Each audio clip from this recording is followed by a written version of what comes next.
Hello, and welcome to Breast Cancer Conversations, a podcast brought to you by SurvivingBreastCancer.org. I am Laura Carfing, breast cancer survivor and founder of SurvivingBreastCancer.org, a nonprofit organization providing community, education, and resources to empower those diagnosed with breast cancer and their caregivers from day one and beyond. Hello, everyone, and welcome back to another episode of Breast Cancer Conversations. It is my pleasure and honor to be with you today, and we have, as always, a stellar lineup of panelists who are here to help educate us and answer all of our burning questions. Today, I am pleased to be speaking with lymphedema specialist Beth, Candace, and Phelan. They are here today to answer our burning questions, help us get a deeper understanding of what lymphedema is, what we can do in terms of reducing our risk, and if we do have lymphedema, what we can do to manage and control it. For those of you who tune in each week, I'm so glad you're back and returning. If you're new and listening to the first time, welcome. I encourage you to follow us on social media. Our Instagram handle is SurvivingBreastCancer.org, all one word. We also have an Instagram handle specifically for the podcast, which is Breast Cancer Conversations. You can also check out all of our events at SurvivingBreastCancer.org/events. And there you will see that we have our Thursday Night Thrivers meetup. We meet up every Thursday night at 7 p.m. Eastern. We have a monthly book club where we read books that have absolutely nothing to do with breast cancer, so it's really just a great time. Plus, we have Movement Mondays and a whole bunch of other great writing workshops, poetry slams happening to support our breast cancer community. My name is Beth Hogue, and I'm a physiotherapist up in Canada. And we were joking with the ladies just before this podcast that I am often the token Canadian on these things. So it's lovely to join everybody. So I've been a PT for almost 16 years now and working in cancer rehabilitation for, I guess almost 16, that would make almost 13 years now. My name's Candace Andrzejewski. I'm an occupational therapist that I've been working as an occupational therapist for almost 20 years now. I was certified in lymphedema about 10 years ago. We opened a lymphatic center in the area. And so we've been treating all sorts of lymphedema and lymphatic disorders and everything, including our breast cancer patients and just various patients who've been suffering with lymphatic related diseases and disorders. My name is Fallon Levine Vorsanger. I've been a physical therapist for 14 years and a certified lymphedema therapist for about 11 years now. And there you have it, our stellar lineup. Welcome to the conversation. The reason I got into this field is I grew up with a mother who had breast cancer, and I got to see firsthand she had MBC metastatic breast cancer for 14 years. And when I started physiotherapy school, I just realized, holy heck, there is so much that the rehab profession can be doing to help this population. And as I dove into it, I quickly realized that lymphedema training was pretty critical to working with this population. And here we are. I'm a big advocate, a big educator, and just feel really passionate about it. So I'm happy to be here amongst pretty great panelists. I've learned a lot about lymphedema myself personally, a little bit before actually developing lymphedema, as well as now researching everything I can about it now that I have it and I'm living with it. And I think a lot of times in the breast cancer community, we're given the laundry list of risks that can happen with the various treatments that we're going through, the types of surgeries that we're potentially having, etc. But it doesn't always necessarily sink in until you start noticing some of the side effects and the symptoms. Phelan, if we can turn to you and if you can give us like a high-level definition and understanding of the lymphatic system and what lymphedema actually is, that would be excellent. Lymphedema basically is this abnormal accumulation of lymph fluid, and it can occur anywhere in the body. When we're talking about lymphedema as it relates to breast cancer, we're looking at the lymph nodes in the underarm, and you may have lymphedema in your arm, in your chest, in your upper back, due to either disease being present in the lymph nodes in the underarm, or from surgery, lymph nodes being removed, or radiation. So the lymph fluid that is in your arm, in your chest, in your upper back, that is transported to the lymph nodes in your underarm, and that's where that fluid is filtered. So when there is radiation or surgery or disease present in that area, it causes a slowdown in the transport of the lymph fluid. And that's when you start to see swelling build up in the arm or the breast or the back. correct me if I'm wrong as well, is this also referred to as like a secondary lymphedema? Exactly. Yep. So Okay. there are two types of lymphedema. There's primary lymphedema and secondary lymphedema. Primary lymphedema is hereditary. People are born with it. May not always occur at birth, may occur later on. When we're talking about breast cancer related lymphedema, that's a secondary lymphedema. So the lymphatic system originally is intact, Mm-hmm. and the lymphedema occurs as a result of the disease or the treatment of the disease. And as someone who had a full axillary node dissection, I was at risk for developing lymphedema. And then on top of that, I also received radiation. And so that was also another risk factor that could increase the likelihood of developing lymphedema. Candace, if you could talk a little bit about the signs and symptoms of lymphedema. I know it's something that doesn't necessarily present itself immediately. It can even happen like years down the line after treatment as well. Well, and really the signs and symptoms, if it can be caught early, if people understand what lymphedema is and when they're starting to feel it, it starts with just a heaviness.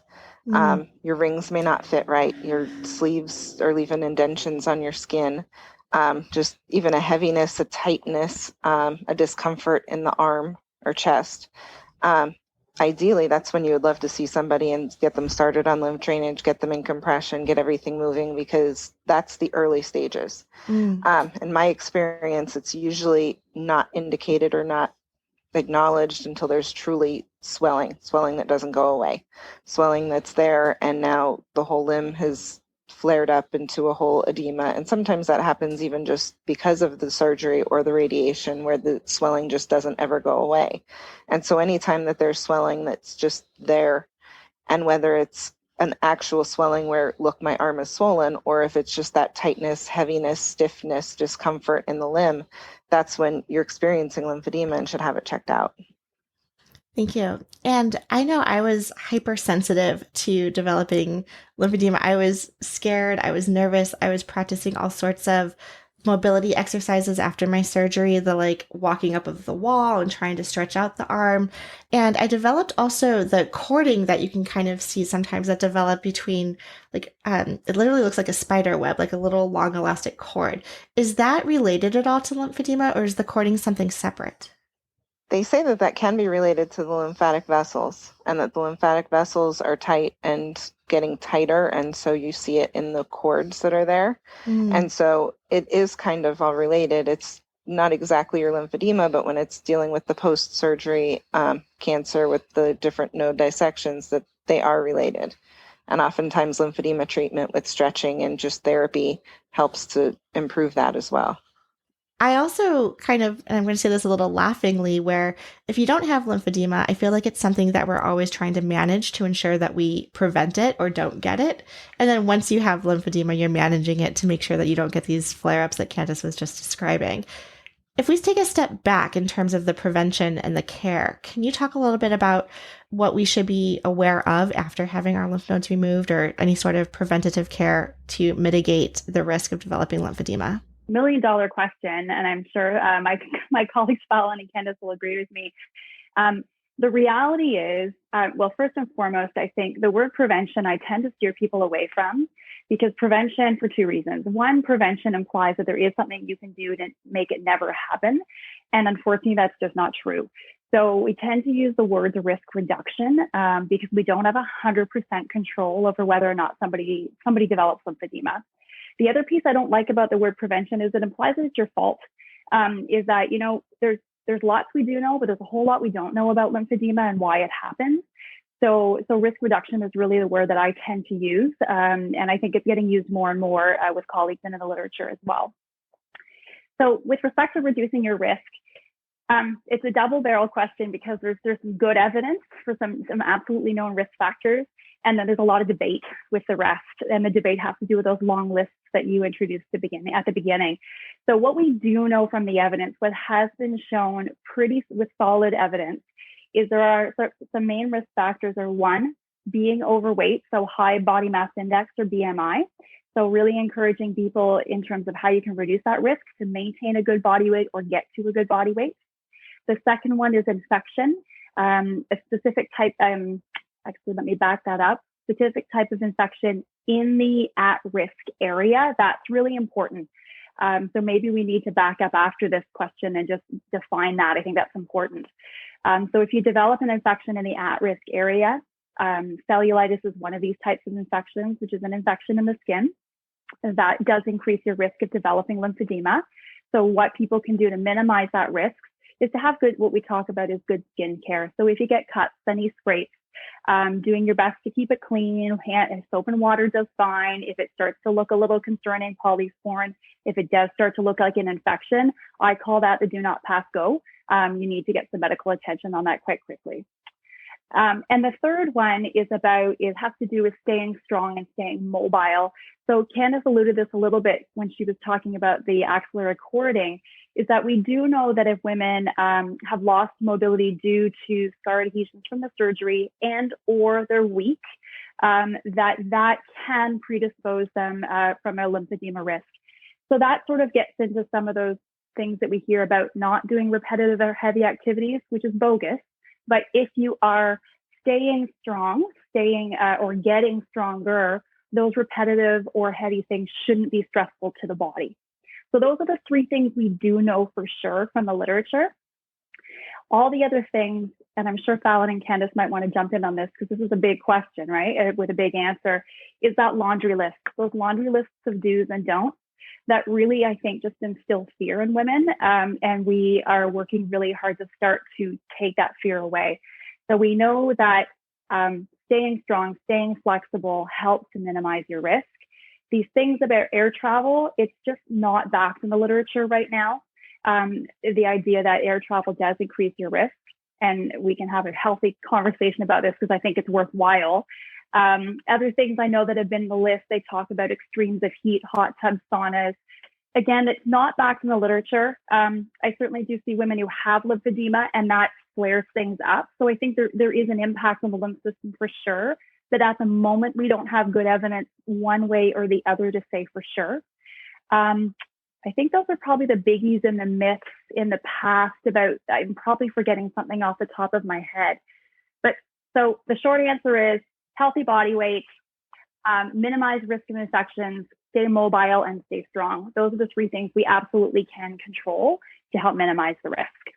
I think this would probably be worthy of a chat because there's lots more to that answer that I haven't touched on. Well, and that's where, even if I could jump in, because even the primary and secondary lymphedema, for them to be differentiated, I think the literature on that is starting to blur those lines a little bit.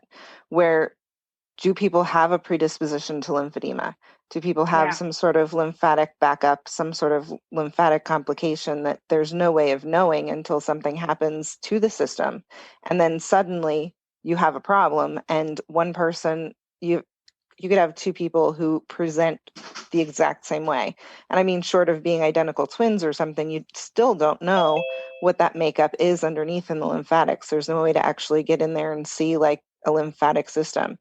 And that's the system that makes us all unique. So you can do everything 100% right and still end up with lymphedema. And there's really no way of knowing. And actually, even with mine, I'm finding the longer I'm treating lymphedema, even with your breast cancer and stuff, you're getting people who may experience lower body lymphedema, where it's in the legs, but they have a breast cancer history, but it's 20 years ago, 15 years ago, like a long time ago. But other things in life, whether it's like a venous insufficiency or just other related health complications, where now you're experiencing lymphedema, and it's not the lymphedema you're expecting it to be. And so every person really being unique and knowing what's going on with everyone is important, because that contributes to those risk factors, contributes to those, whatever trigger it's going to be that triggers a person individually, which sometimes may be air travel, which may be heat, which may be excessive cold, which can be a million different things. But we don't know until we know more about that individual person and that individual's history and their system. That's a really good point, and I appreciate you guys kind of dispelling some of this, like walking on pins and needles and living in fear that, even to this day, I'm skeptical about getting manicures to talk about some of the stuff that I was told not to do because it could increase my risk of developing lymphedema. or at least not getting the manicure on the left side, which was the infected side. I also stay away from getting any blood pressure taken on my left side. So I'm always giving them my right arm. And I think it's just another like subconscious thing too that I really appreciate in the medical field.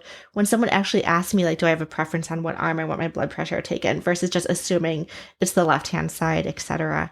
Are there other, like, is that a myth about the manicures and like needles and blood pressure? Or I see some head nods. Like, what's going on there? Yeah, so you do want to avoid any tourniqueting on the arm that's at risk. So yes, unless it's an emergency and that will trump everything, you really do want to try to avoid having the blood pressure, any pricks, needles. If you can avoid it, it is better to avoid it. Just to piggyback on the conversation too, there are some simple things that can be done. I always say a lot of the risk reduction practices are things that we should be doing anyway, preventing burns. So when you're going outside, just making sure that you have sunscreen, that you do reapply it often, insect repellent to avoid getting a bug bite on your affected arm. I agree. It's really about, keeping your arm as healthy as possible. And just being mindful of your arm. If you're cooking, like wear oven mitts, things that you should be doing anyway, but you'll just be a little extra cautious. And these things, they make a difference too. In terms of manicures, the reason people say avoid manicures, which, I don't often tell people to avoid them, just to be cautious, and perhaps bring your own tools so that what's being used is clean. I do advise people to avoid having cuticle work done, because that often, there's cuts, or even when the cuticles are pushed back. So just, that's my advice. Also, I tend to find people who've had lymphedema for a while tend to know their triggers too. I don't think it's one size fits all for everybody. Some people may have a glass of wine and they know that's going to trigger them because it dehydrates them. So for some people it is flying, and maybe it's maybe it's not the actual changing cabin pressure, but it's eating saltier foods when you're traveling, or, doing a lot of extra lifting that you hadn't been doing, that you weren't prepped for. So it's, things that can kind of be modified. But I think also just knowing that you may also start to get a feel for what your triggers are, and that can help too. That's a really good point. And I remember my doctor always asking, like, did you do anything out of the ordinary this weekend? Like raking leaves, painting a new room, doing things that I wouldn't think would be triggers. But they're like, oh, yes, that was that repetitive behavior of, painting and moving my arm up and down that might have triggered something there. I also am reminded, too, that, like some of us, I know myself, is like turning to Dr. Google for way too much these days, but looking at these horrific photos of like later stages of lymphedema when it has not been addressed or managed or taken care of. And so my lymphedema therapist reminded me, Laura, you're doing everything right, because you're coming in when you're having a flare up, or that you're contacting us. And so I will go, speaking from my own experience, maybe 6 to 8 weeks in a row to get the lymphatic massage. But then there'll be like months at a time where I don't go because I'm managing it myself at home. And she says, in my case, because I'm being incredibly proactive there, it's not like I'm going to wake up one day and have this exacerbated arm that I'm just going to wake up and turn over and be like, oh my gosh, what happened? Right. And so I want to kind of talk about that, because I think sometimes we get into our heads a little bit that it's all or nothing, and that there is, and even as Candace, you were mentioning, like if we can identify these symptoms and understand at stage 0, how we can then prevent it from becoming stages 2, 3, 4, et cetera, and being larger. So now that we know about some of the symptoms too, and I also think it's interesting that the lymphedema can also build up in the chest area and also on the back. Does someone want to talk a little bit about these other areas? I know my mind just goes straight to the arm because that's what is infected on me, but I do hear stories from women who are looking for specific like bras and garments or other things for compression on their chest as well. It comes down to what we term watershed lines. So, and these are imaginary lines. If you imagine an imaginary line vertically through your belly button, front and back, and across through your belly button, front and back, that effectively divides your torso into 4 quadrants. So front and back being one quadrant together. So you have 2 upper quadrants and 2 lower quadrants. When we're talking in the case of today, breast cancer, most of the time, almost always, it is the axillary nodes, the armpit nodes that have been either a dissection or impacted through surgery or radiation. So we know that, and I'll just say right for the sake of this chat. So the right armpit lymph nodes drain fluid from the entire right arm, but also the right torso quadrant. So that means the right sort of chest, breast area down to the belly button, and the right upper back, including the armpit area. So everything below the collarbone to those watershed lines. So that, yes, it's much more common for lymphedema to occur in the arm, but it is not uncommon for it to occur in the breast. Really common, I find, in the armpit, or a lot of women, lower my camera here, a lot of women sort of talk about this area back here is a really common space, and the upper back as well. So any of that area in the quadrant is at risk of developing lymphedema. So that kind of brings me to my next question about some of the therapies and treatments that we could utilize for lymphedema. So we know what the symptoms are, some of the signs, and this idea that we need to move the lymphatic fluid out of the area where it's where the blockage is. Candace, do you want to give us a little introduction to what some of the techniques are for managing lymphedema for those of us who have it? When we always like to look at the comprehensive decongestive approach is the way it's coined. That's the gold standard of treatment. And so you want to look at the entire person. And so usually manual lymph drainage is the best as far as getting your system going, getting everything going. That's the massage technique where it stretches the skin. You could have it done, and then usually we'll educate on self-stim techniques, which is your diaphragmatic breathing, different things that you can do to stimulate your system. There's some research out there on dry brushing and just different rollers and stuff that you can use to try and help promote the lymphatic fluid and do that kind of stuff at home. You want to get into a good compression garment, and that's where there's different levels of compression depending on how severe your lymphatic issues are. And so if it's early stages, you can get into a decent compression garment to provide enough support and then prevent anything from going further. Depending on what stage of lymphedema you're in and how far it is gone, you may need to start with wrapping or bandaging in order to get the fluid down and then get you into a compression garment to maintain that level, because you don't want to stay enlarged and congested with a large limb. If we can get that down, get everything moving, and then get you into a garment, that would be better and more appropriate. And then you do always want to add exercise. And that's where that repetitive motion, repetitive exercise, you do want to keep moving. You want to get everything moving as best as you can. You want to maximize range of motion. You do want to do some things repetitively in order to build strength, but they always say to start slow and build up. And that's where I think people get into trouble, where sometimes if they paint a room, if they go raking leaves, it's not something that you do every day. And if you're not moving around and exercising enough to jump into an activity that is now maybe more strenuous than what you're used to, your response to that strenuous activity isn't like, it's comparable to if you haven't gone to the gym for a long time and then you go back to the gym and everything hurts, but you did something that shouldn't have caused an inflammatory response, but did because you're more sensitive. And then your lymphedema triggers and you have a little bit more of a problem. But you do want to do repetitive exercise, low weight, more repetition, just to build and strengthen and keep moving is a good thing for everybody, genuinely, and to keep everything going so that you aren't triggered as often, so that you can go and do the things that you want to do and it's not a problem for you.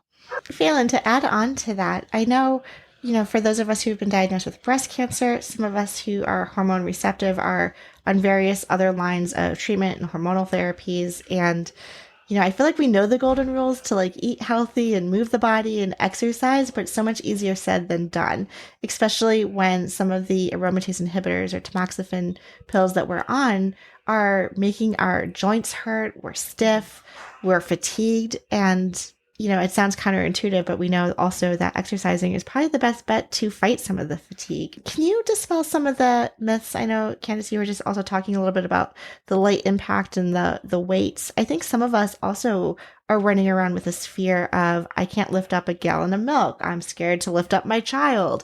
Is there some guidelines around what the weight bearing should actually be? Yes, absolutely. And yes, it used to be, 10 plus years ago that surgeons did advise people not to lift more than a gallon of milk. And that probably predisposed a lot of people to injury and then worsened lymphedema. So there was a large study that came out called the PAL trial by Katie Schmidt. A few years ago. And what that looked at, it looked at two things: people who had lymphedema and people who were at risk for lymphedema. And she gave everyone a strength training program. And what that program was starting out very lightweight, 0 to 1 pound, and then every 6 weeks, increasing the weight by 1 pound. And what they found was that people who were at risk, there was no greater incidence of developing lymphedema. And people who already had lymphedema who did the strength training, it didn't worsen the lymphedema. And some of the participants went up to, quite a significant amount of weight. I won't even say like 100 pounds. But they were trained for it. And it was starting off very lightweight, and it was very gradual. So that's what I generally counsel people on exercise. It just needs to be gradual and progressive. And if you're doing something, and also you need to be wearing your garments when you're exercising too, and staying hydrated. As well,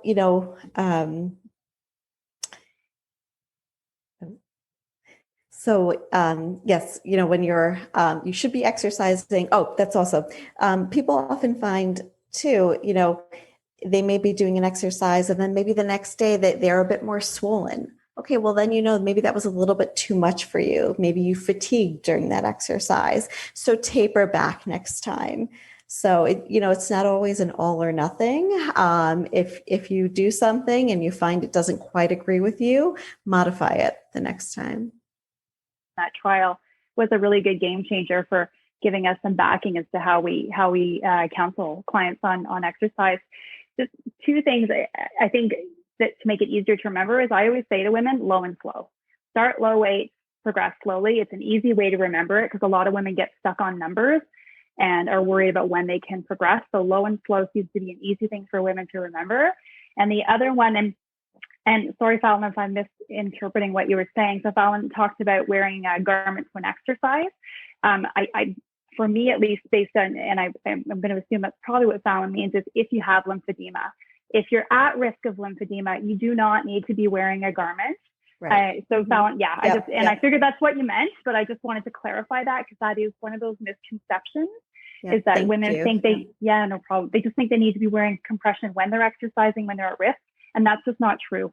So I just wanted to clarify that as well. That's really great. And so for those of you who are not familiar with what these garments are, I have a whole drawer full of them. It's like with my lingerie as well. So but basically they're like long sleeves that can go from your knuckles on your hand all the way up to almost where your shoulder is.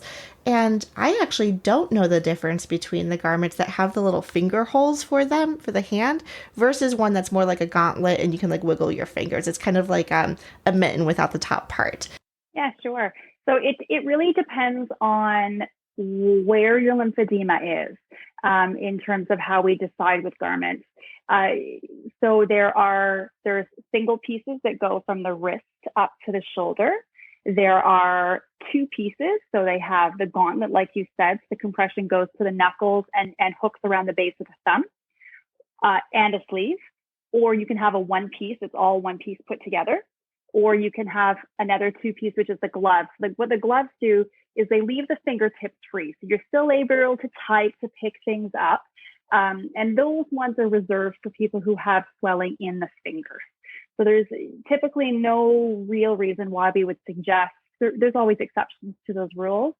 But if there's no lymphedema in the hand whatsoever, it depends on the client. Sometimes I'll say go from the wrist up only, or sometimes we will put a gauntlet on it first just to make sure that we're not causing a problem into the hand. So those are the main garments for daytime. And within those daytime garments, there's sort of two categories, if you will. There's off the shelf, which is knit, what's called a circular knit. So it becomes a little bit stretchier. And the other type is a custom, and it's a flat knit. And what I mean by that is they literally knit it flat, and then they bring it around and create a seam. And that fabric is also a bit of a stiffer fabric. It's effectively a better container. It offers better compression, but it's a more expensive garment. Because it's a custom garment, it takes a little bit of time to get it. So there's pros and cons to them both, and that certainly would be a conversation that you'd have with your therapist and or your fitter. And then the nighttime garments are, not everybody needs a night garment. So some people do need as close to 24/7 compression as possible. Not everybody does. And there's multitude of night garments. And so it's sort of probably a bit too long for this conversation, but I had one client who once said, it's like a glorified oven mitt. And I loved that because a lot of them are. So if you picture what those old fashioned oven mitts were, those quilted, there's different versions for that. And then there's all sorts of other things that we can use to play, if you want, with the specificity and what's actually going on in someone's limb. So lots of options. There's bras, vests, there's all sorts of stuff. It just depends on where your swelling is and how much compression you need. Yeah, and I think you bring up a great point too. It's kind of like this trial and error to see what's working, what's not working, and going back and amending the treatment plan itself.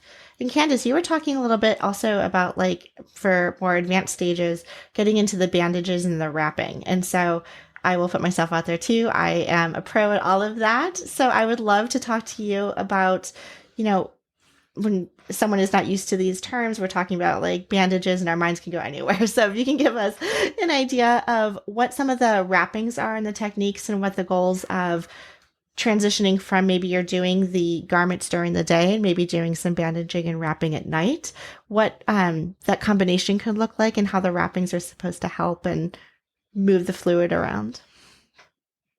Yeah, lymphedema bandaging uses short stretch compression bandages. And so that's important because a lot of people think bandaging and they get their ACE wraps out and they're high stretch, and you're really not getting the same compression that you would from a short stretch bandage. It's not the same thing. And so really with bandaging, you have a lot more flexibility. You can go from your fingertips to your axilla and do all sorts of things with that. And so there are finger bandaging to get the fingers, if the fingers are involved. And again, depending on what it looks like and how people are and how their swelling is presenting and how much swelling is around. But you're usually, to start out and get everything going, you're starting with your fingers. And that's a perfect example of the finger bandaging. And then there's a liner that you put on to protect the skin. And skincare is always very important too, to make sure that you're using your moisturizer and keeping everything clean and that you're protecting against any cuts or acknowledging any cuts or open areas or any irritations so that you're using the right ointments, that the skin is doing well. And you do your liner to protect the skin further. And then usually there's cotton or foam, depending on the severity of the fluid that you're trying to move. And so then you put that down because that's actually what's helping to move the fluid. And then the short stretch bandages go over that. And so usually there's different widths on your short stretch bandages. And so they go anywhere from 6 centimeter to 8 to 10 centimeter. And you start with the smallest one at closest to the fingertips. And then as you work up, they get bigger. So then you're creating a gradient of fluid movement up the limb in order to decongest and get everything back to more of a normal symmetrical size. I love it. That was the word I was looking for, that like gradient cylinder piece where it's starting smaller and getting bigger. And I remember asking my doctor, like, okay, so it almost feels like you're in like a cast almost, right? Like a compression. I mean, not as strong as a cast, but like a wrap, right? And I was like, okay, do I just put it here? Do I not move my arm? Should I use it? And they were like, oh, you should definitely use it. Like, we want you to use your arm because it's that natural movement that you're using every day that's actually creating this like pumping sensation to move the fluid out of the affected area and throughout your body. So I think that's part of it with the bandaging too, where once you're bandaged and you're all bandaged up with your multi-layer bandage, it feels like almost a cast. And it's actually the exact opposite thing we want you to do. We don't want you to baby it. We don't want you to not move it. Oh, I'm bandaged and here it is, and I'm not going to do anything with you. We want you to actually engage that limb more so and try and move and engage and use it for grasp, use it for your ADL, use it for anything that you want to do so that all that fluid does move and just it's supporting the skin to get everything out of there. So that's really important to exercise, to do more with your arm in the reps than you would do otherwise. And start even those exercise programs and the gradient and the strengthening and all of that with that on, because that'll support you and actually help everything move better. I would love to know, like, when you're meeting with a patient, what are some of the questions an informed patient should bring with them? I feel like I'm such a big note taker. So when I'm coming into a doctor's office, I want to say, like, here's my list of questions I need answered. But lymphedema can be so new and, you know, such a new term for us. What are some things that the patient should be asking? And especially if we're interviewing maybe 2 or 3 or getting different opinions from people, what should we be looking out for when identifying who our therapist should be? That's a great question. First and foremost, when you're seeking lymphedema therapy, it should be done by a certified lymphedema therapist. Any PT or OT can treat lymphedema, but you want a CLT, a certified lymphedema therapist who has gone through the 135-hour training and the evidence-based training. So first and foremost, make sure that you're seeing a CLT. I think it's important to know the anatomy and the physiology of lymphedema and the lymphatics so that you have an understanding of why your arm or breast or back is swollen and what you need to do and why you need to do what you need to do in order to reduce it. Going over the risk reduction, what can you do in order to try and prevent flare-ups? Some things are modifiable, other things are not. And what the treatment plan entails. Like Candace was talking about, there's 2 components to compression. One is a treatment phase and one is a maintenance phase. Not everyone may need, depending on the severity of the lymphedema, not everyone needs the multi-layer compression bandaging.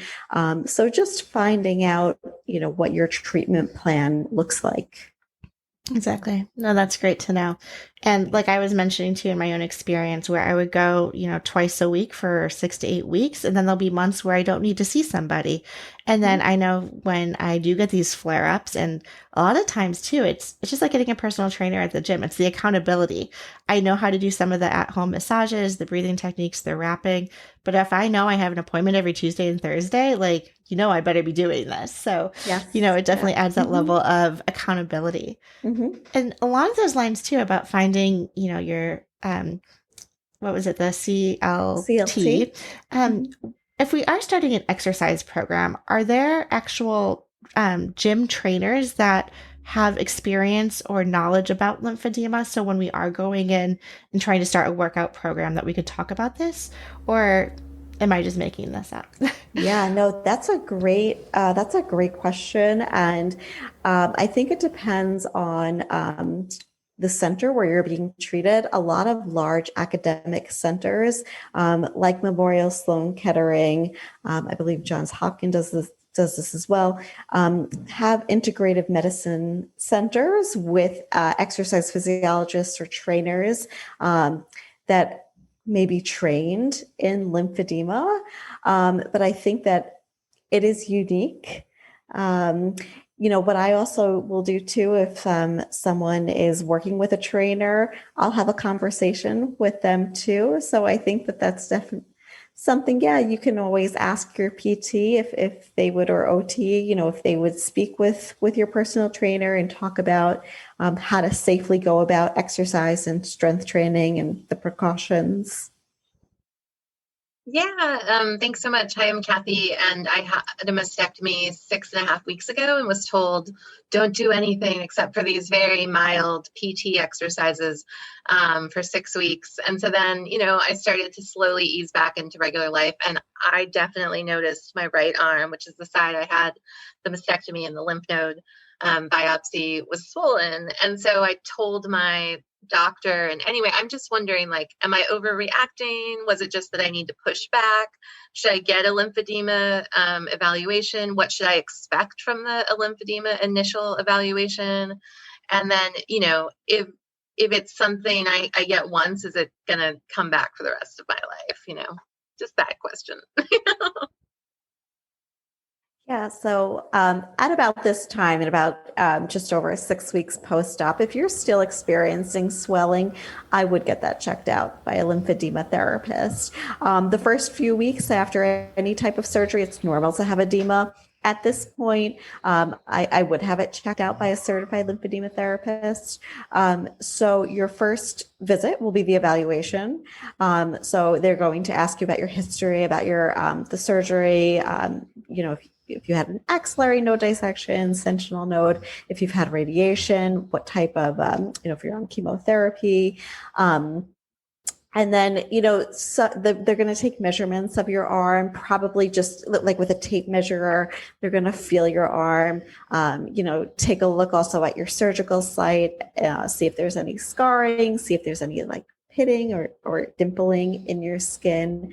Depending on the clinic, they may initiate treatment. A lot of times the first session is, taking these measurements and your history and educating you about what to expect during your sessions. Is it reversible? When it's very mild, stage 1, it can be reversible. If it's a later stage 2 or stage 3, where the swelling is more significant, it's not coming and going, then, there's some more chronicity to it. But the earlier, the better.